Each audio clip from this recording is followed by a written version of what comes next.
আচার বানানোর জন্য আমি 1 কেজি আম নিয়েছি।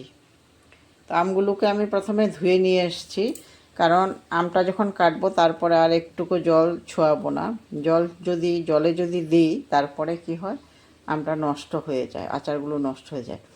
তাই আমি একটুকু জল আর দেব না, জলের মধ্যে দেবই না কাটার পরে।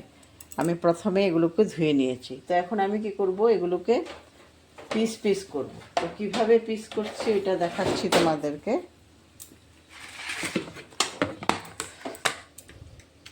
তোমরা তোমাদের মতো সাইজ করে পিস করবে, কতটুকু করে করবে। তো আমি এরকম করে করছি, ওইটাই দেখাচ্ছি। এটা দিয়ে হবে না, তোমার এটা আটি হয়ে গেছে। এই যে এটা বটিদা দিয়ে কাটতে হবে। আমি কেটে তোমাদেরকে দেখাচ্ছি। কাটা কমপ্লিট। এই যে আমি এইভাবে করেছি, কয়েকটা এরকম হয়েছে, একটু পোকা ছিল তাই এগুলো এরকম হয়েছে, কিন্তু আমি সবগুলো এভাবে লম্বালম্বি করে কেটে নিয়েছি। এখন আমি হলুদ দেব এটার মধ্যে, খালি হলুদে দেব, আর অন্য কিছু দেব না, খালি হলুদেই দেব।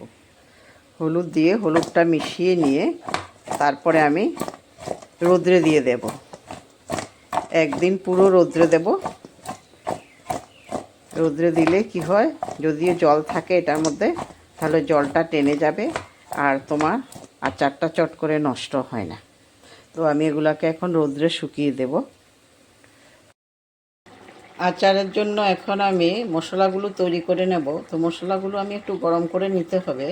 এখানে দিয়েছি তোমার এটা গোটা জিরে, এটা মৌরি, এটা শুকনো লঙ্কা, এটা মেথি, আর এটা দিয়েছি জোয়ান। আর দেব তোমার সর্ষেটা আমি পরে করব, একসাথে দিলে সর্ষেটা এগুলি ভাজা হতে হতে ওগুলো পোড়া লেগে যায়, এই জন্য সর্ষেটা এখন দেব না, একটু পরে আলাদা করে আমি ওটা করব। তো প্রথমে এগুলি আমি ভেজে নিচ্ছি, গরম হলে হয়ে যাবে, কালারটা চেঞ্জ হতে হবে না, খালি গরম হলেই হয়ে যাবে। গরম হলে এটা ভাজা হয়ে যায়। মশলাগুলো ভাজা হয়ে গেছে। এই যে মশলাগুলো আমি এখন একটা বাটির মধ্যে নিয়ে নিয়েছি একটু ঠান্ডা হওয়ার জন্য। আর এই দিকে আবার আমি সর্ষেটা একটু ভেজে নেব, বেশি না, সর্ষেটা হালকা ভাজলে হবে, বেশি ভাজতে লাগবে না, সর্ষেটাও হালকা ভাজবে। সর্ষে ভাজা হয়ে গেছে, দেখো কালারটা। এর থেকে আর বেশি ভাজা না, আমি গ্যাস অফ করে দিয়েছি। এর থেকে আর বেশি ভাজলে হবে না, এই ভাজাটাই হয়ে যাবে। আর এখন একটু ঠান্ডা করে তারপরে মিক্সিং গ্রাইন্ডারের মধ্যে দেব। এখন মশলাগুলো এই যে একটা মিক্সিং গ্রাইন্ডারে নিয়ে নেব, আর এগুলোকে গুঁড়ো করে নেব। গুঁড়ো কিন্তু আমি পুরোপুরি গুঁড়ো করব না, আধা ভাঙা করব। আমের আচারের মশলাগুলো পুরোপুরি গুঁড়ো করা হয় না, আধা ভাঙা হয়। তো আমি সর্ষেটা পরে গুঁড়ো করব, এগুলোর সাথে দেব না, এই গুঁড়োগুলোর সাথে দেব না। সর্ষেটা আমি সবসময় পরেই গুঁড়ো করি, তো এগুলোকে আগে আমি গুঁড়ো করে নিচ্ছি। এই দেখো গুঁড়োটা কীরকম করেছি, আমি একটা বাটিতে ঢেলে দেখাচ্ছি তোমাদেরকে। এই দেখেছ, গুঁড়োটা কিন্তু পুরোপুরি করিনি, আধা ভাঙা। এই যে আধা ভাঙা, পুরো গুঁড়ো করব না।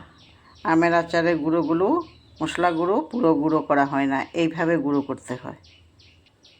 এখন শস্যগুলোকে এইভাবে আধা ভাঙা করে গুঁড়ো করে নেব।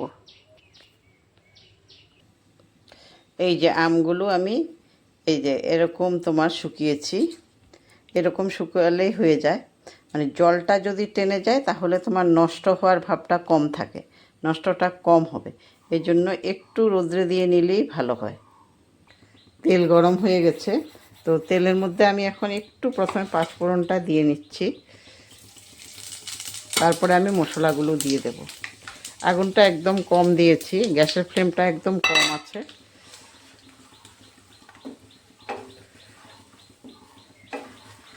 তারপরে দিয়ে দিচ্ছি হলুদ। হলুদ কিন্তু আমের মধ্যেও দেওয়া আছে, তাও একটুখানি দিচ্ছি আরও, তো কালারটা ভালো আসবে। আর দিয়ে দিচ্ছি নুন।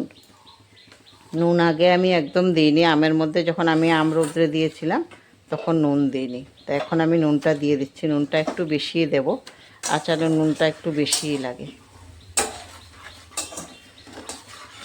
তারপরে দিয়ে দিচ্ছি আমি একটু কাশ্মীরি লঙ্কার গুঁড়ো কালারের জন্য। ওখানে কিন্তু আমি যেই লঙ্কা দিয়েছি হয়ে যাবে, আর এটা খালি কালারের জন্য।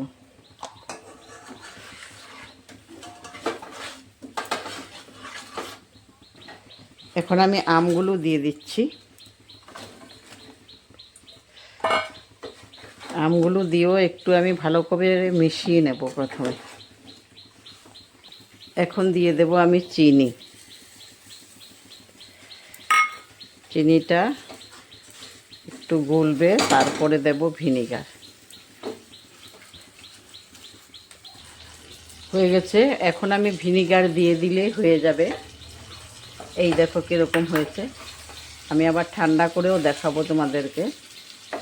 আর এখন আমি ভিনিগার দিয়ে দিচ্ছি। চিনি গলার আগে তোমরা ভিনিগার দেবে না। চিনি গললে একটু জল বেরোয়, ওই জলটা টানার পরে তোমরা ভিনিগার দেবে। যে ভিনিগার আমি 1 কাপ দিয়েছি, 1 কাপ দিলেই হয়ে যাবে। এই যে এই কাপটা 1 কাপ দিয়েছি।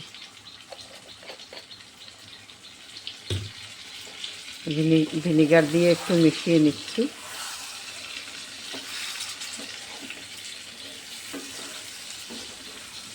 হয়ে গেছে, এখন আমি গ্যাসটা অফ করে দিচ্ছি। এখন আমি একটা জারে রেখে দিচ্ছি। আচার কিন্তু তোমরা ঠান্ডা হলে তারপরে জারে ঢুকাবে, তার আগে ঢুকাবে না। তার আগে ঢুকালে কিন্তু তোমার নষ্ট হয়ে যায়। এই জন্য যখন ঠান্ডা হবে তারপরেই জারের মধ্যে দেবে। আমি ঠান্ডা হওয়ার পরেই দিচ্ছি। একদম রেডি। আমি এই যে বয়মে নিয়ে নিয়েছি, দেখো কালারটাও কত সুন্দর এসছে। আমি একটু খেয়ে দেখেছি, খুব টেস্টি হয়েছে। তো তোমরা এইভাবে একবার বানিয়ে দেখো কেমন হয়, খুব ভালো হয়। আর এগুলি ভাতের সঙ্গেও খেতে পারবে, তোমরা রুটির সাথেও খেতে পারবে, পরোটার সাথে খেতে পারবে। আর এখন আমের সিজন, এখনই বানানোর সময়। তোমরা সবাই এখনই তৈরি করে নাও।